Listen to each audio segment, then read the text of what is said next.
Tarde. Então, vamos dar continuidade. Vamos iniciar hoje o segundo bimestre. Então, a gente vai iniciar com o capítulo 6, Mudanças no Feudalismo. Está na página do livro de 98 a 121. É importante que vocês leiam esse capítulo e resolvam os exercícios mesmo sem eu pedir aqui no slide, ok? Eu vou pedir alguns específicos, mas é importante que vocês façam os outros para você guardar o conhecimento que vocês obtêm nas aulas. Então, o que a gente vai estudar nesse capítulo? A gente estudou no início do ano sobre o feudalismo, né? Como se dividia, que foi um sistema econômico-social que perdurou toda a Europa. Mas quais foram as mudanças que esse sistema trouxe para o mundo? Né?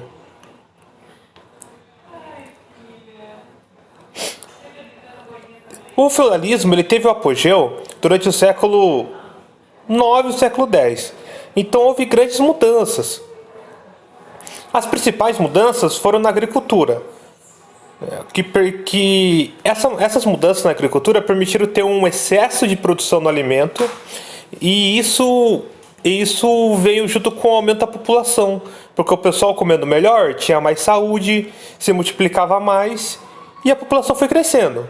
Uma das primeiras grandes mudanças foi a expansão das áreas de cultivo, porque começou a derrubar floresta, drenar pântano e aumentou a área de produção. Se produziu mais alimento, tinha mais terreno. E outras inovações técnicas, como o arado de ferro, o sistema de rotação trenal, que a gente vai ver mais para frente, o uso do cavalo para puxar o arado, porque o cavalo era mais rápido que o boi, e a difusão do moinho de vento ou moinho de água para a moagem do trigo, ou seja, isso facilitava você produzir o alimento com mais facilidade. Né? Essas mudanças primeiro pode ser a charrua, por exemplo. A charrua é essa ferramenta, ele era um arado que puxava a terra e era jogado as plantas. Como era puxado pelo cavalo, ele facilitava esse trabalho. A rotação trienal que a gente viu, né? O campo era dividido em três partes, né? Uma tinha pouso, uma plantava o cereal de inverno do cereal de verão. E quando acabava esse ciclo, aonde está cereal de inverno era usado para pouso e assim ia rodando as áreas de plantio.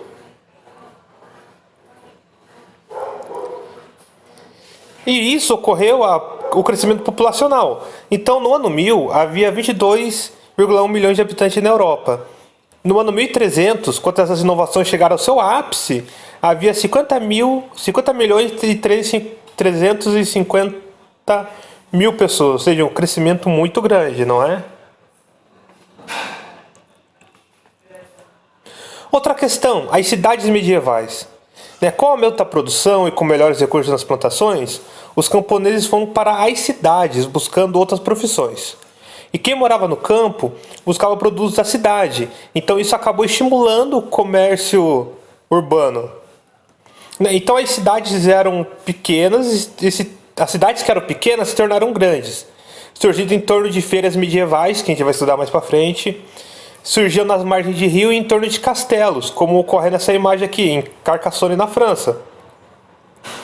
Em algumas cidades, os comerciantes eles se tornavam prósperos, ou seja, eles vendiam bastante, se tornavam ricos.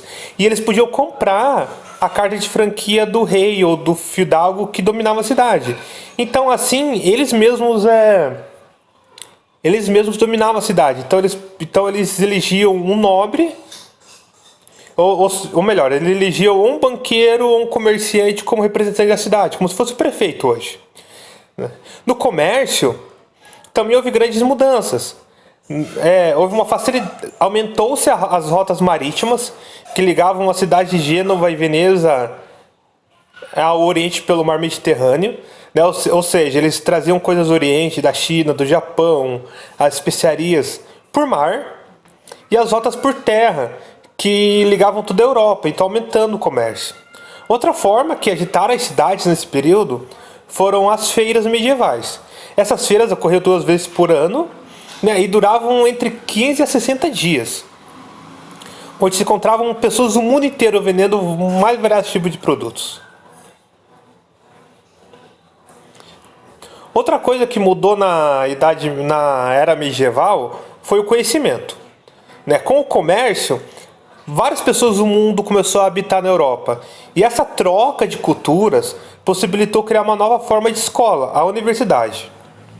A universidade é uma associação de professores e alunos que buscavam conhecimento. Então, os cursos que mais eram buscados eram medicina, direito e teologia, porque na era medieval a igreja era muito grande. Só que mesmo assim, dentro da universidade, o pensamento era livre e debatido. Então a igreja não pitava muito ali, né? Então a gente pode ver aqui que é considerada uma das universidades mais antigas do mundo. A Universidade de Bolonha, na Itália, que ela foi criada em 1808. Ou melhor, 1088. Ela existe até hoje, a foto é atual.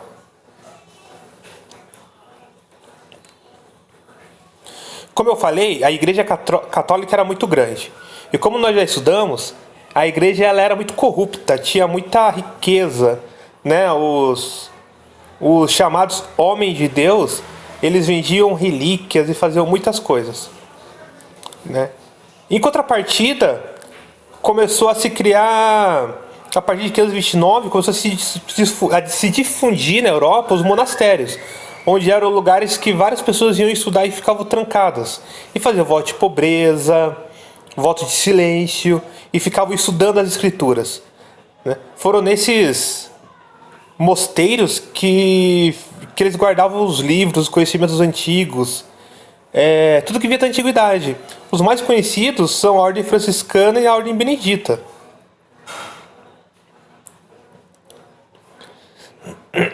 E a igreja ela proporcionou um dos grandes momentos da Idade Média, que foram as cruzadas. Por que isso ocorreu?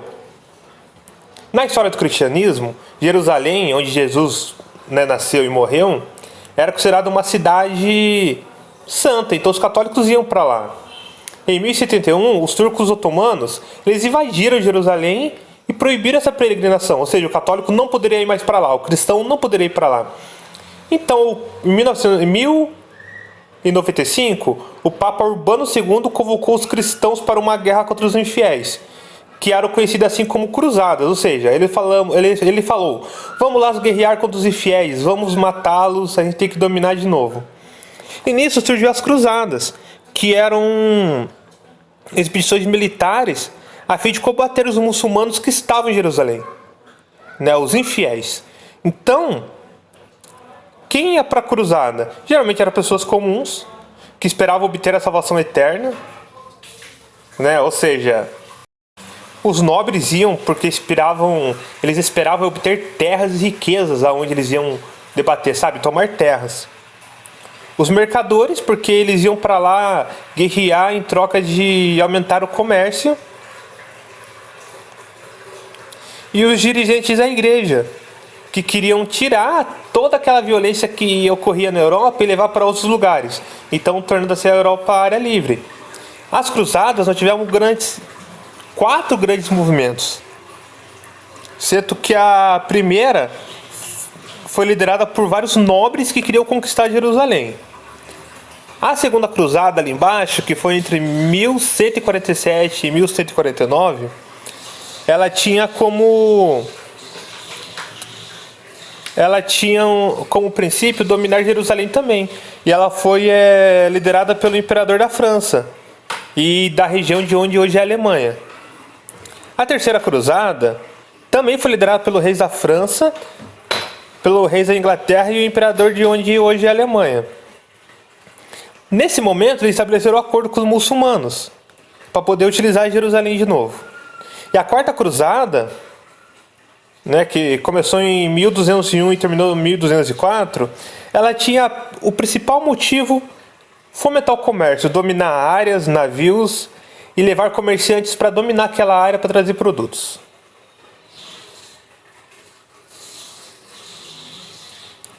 Foi nesse momento também que houve uma grande pandemia na Europa inteira. Hoje, nessa época que a gente pensa de coronavírus, né, mas a peste negra ela matou muitas pessoas. A partir de 1400, uma grande crise se iniciou na Europa, onde a população cresceu e houve falta de comida. E além dessa falta de comida, o pessoal na Europa era muito porco. Eles utilizavam não existia esse banheiro que a gente tem hoje, então eles cagavam no meio da rua, jogavam lixo na janela de casa. Isso começou a aumentar muito o rato. E com esse aumento de rato, uma doença que veio junto com os ratos da China se alastrou pela Europa, que é a peste negra ou peste bubônica. Por que ela tem esse nome de peste negra? Porque começava a criar várias bulbos, por isso que é bubônica também, vários caroços negros no seu corpo. Isso estourava e sangrava e em pouco tempo você poderia morrer. Essa peste, entre 1347 e 1350, ela matou 1/3 da população da Europa. Muitas pessoas morreram, muitas pessoas, gente. Né? E como que essa doença funcionava, né? Ela vinha num carrapatinho ou de uma pulga que estava no rato e ela invadia o corpo pela respiração. Então ela ia atacando o corpo. Você pode ver aqui nessa parte como ela funciona.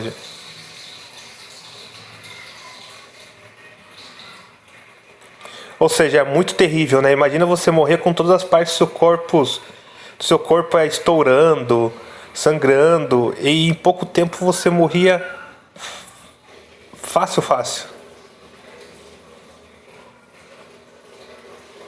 Então eu vou deixar para vocês, gente, um exercício da página 116 e 117. O exercício 4. Respondam no caderno certinho, marquem bem na folha, dia tal, no caso hoje da aula, né, dia 20, exercício número 4 da página 116. Que na próxima aula eu vou corrigir com vocês esses exercícios. Eu não vou deixar tudo para o final como eu fiz a última vez, beleza? Então tá ok, pessoal. Até a próxima aula.